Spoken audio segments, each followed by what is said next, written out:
Hello കൂട്ടുകാരെ, അപ്പോൾ നമ്മളിന്ന് ഇടാൻ പോകുന്ന വീഡിയോ കുറച്ച് ദിവസമായിട്ട് എടുത്ത് വെച്ചിട്ട് ചില പ്രശ്നങ്ങൾ കൊണ്ട് ഇടാൻ പറ്റിയില്ല. അപ്പോൾ ഇത് തിരുവാതിരയുടെ ഒരു വീഡിയോ ഉണ്ട്. അപ്പം തിരുവാതിര ഇന്ന് രാവിലെ കുളിച്ചൊരുങ്ങി നമ്മുടെ വീടിൻ്റെ അടുത്തുള്ള അമ്പലത്തിൽ പോകാൻ കേട്ടോ. അതൊക്കെ ഈ കാണുന്ന മഞ്ഞപ്പൂ നോക്കിയേ, എന്ത് ഭംഗിയാണ് നിൽക്കുന്നത് കാണാനല്ലേ. അപ്പം നമ്മളവിടെ അടുത്തുള്ള മുരുകൻ്റെ അമ്പലമാണ് കേട്ടോ. മുരുകൻ്റെ അമ്പലത്തിൽ രാവിലെ കുളിച്ചൊരുങ്ങി പോയിട്ട് തിരിച്ച് വീട്ടിൽ വന്നപ്പം അച്ചമ്മ തിരുവാതിര പുഴുക്ക് വേവിക്കാനായിട്ട് തുടങ്ങുന്നത്. അപ്പോൾ ഞാനെടുത്ത് വന്നാൽ പിന്നെ അതിനെ കൂടെ ഒരു വീഡിയോ എടുത്തിട്ടേക്കാൻ നോക്കും. അപ്പം ആദ്യം അതിന് ആവശ്യത്തിനായിട്ടുള്ള തേങ്ങ, ചുവന്നുള്ളി, വെളുത്തുള്ളി, കാന്താരി എല്ലാം എടുത്ത് വെക്കുക. പിന്നെ എന്താണ് പയർ വേവിച്ചത്, കപ്പ, ചേന, ചേമ്പ്, കാച്ചിൽ, കിഴങ്ങ്, കൂർക്ക, അങ്ങനെ വേണ്ട എല്ലാ സാധനങ്ങളും നമ്മൾ എടുത്ത് വെച്ചിട്ടുണ്ട്.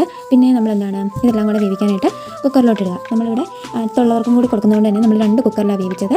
അതിപ്പോൾ ആദ്യം നമ്മൾ എല്ലാ കുറേ സാധനങ്ങളും വലിയ കുക്കറിലിട്ടു, പിന്നെ ഒരു കുഞ്ഞു കുക്കറും കൂടെ എടുത്ത് അങ്ങനെ 2 കുക്കറിലാണ് നമ്മൾ വേവിച്ചത്. അപ്പം ആ 2 കുക്കറിലും സാധനം വേവുന്ന സമയം കൊണ്ട് നമുക്ക് അതിനാവശ്യമായിട്ടുള്ള അരച്ചെടുക്കാം. നമ്മൾ കണ്ട ആ ഒരു തേങ്ങയും വെളുത്തുള്ളിയും എല്ലാം കൂടെ അരച്ചെടുക്കുക. പിന്നെ കുറച്ച് തേങ്ങ അല്പം മഞ്ഞപ്പൊടിയും കൂടെ ചേർത്ത് നന്നായിട്ട് അരച്ച് വെക്കുക. പിന്നെ അപ്പോഴത്തേനും അതെല്ലാം വെന്ത് വരും. അതിനെ നമ്മൾ വലിയൊരു പാത്രത്തിലോട്ട് ഇട്ടിട്ട് കുഴച്ചെടുക്കുന്നതിന് വേണ്ടി വലിയൊരു പാത്രത്തിലോട്ട് നമ്മൾ വേവിച്ച് വെച്ചിട്ടുള്ള എല്ലാ സാധനങ്ങളും അത് ഇടുക. എന്നിട്ട് നമ്മൾ അരച്ച് വെച്ചിരിക്കുന്ന അരപ്പും കൂടെ ചേർത്ത് നന്നായിട്ട് ഇളക്കണം. നന്നായിട്ട് ഇളക്കി ആവശ്യത്തിന് ഉപ്പും എല്ലാം ചേർത്ത് അതിപ്പായിട്ട് ലാസ്റ്റ് കുറച്ച് വെളിച്ചെണ്ണയും കൂടെ ചേർക്കുകയാണെങ്കിൽ നല്ല ടേസ്റ്റാണ്. നമ്മളിവിടെ ഇതുണ്ടാക്കിയിട്ട് അടുത്തുള്ളവർക്കെല്ലാം കൊടുത്തിട്ടുണ്ട്. പിന്നെ ഇതിൻ്റെ കൂടെ കുറച്ച് അച്ചാറും കൂടെ ചേർത്ത് കഴിക്കുകയാണെങ്കിൽ സൂപ്പർ. ഇനി അച്ചാറില്ലേ പോലും നല്ല രുചിയുള്ള സാധനമാണ്. എല്ലാവരും ഒന്ന് വീട്ടിലുണ്ടാക്കി നോക്കിയിട്ട് നിങ്ങളുടെ അഭിപ്രായങ്ങൾ പറയുക. അത് ഇഷ്ടപ്പെട്ടാൽ ലൈക്ക് ചെയ്യുക, ഷെയർ ചെയ്യുക, സബ്സ്ക്രൈബ് ചെയ്യുക.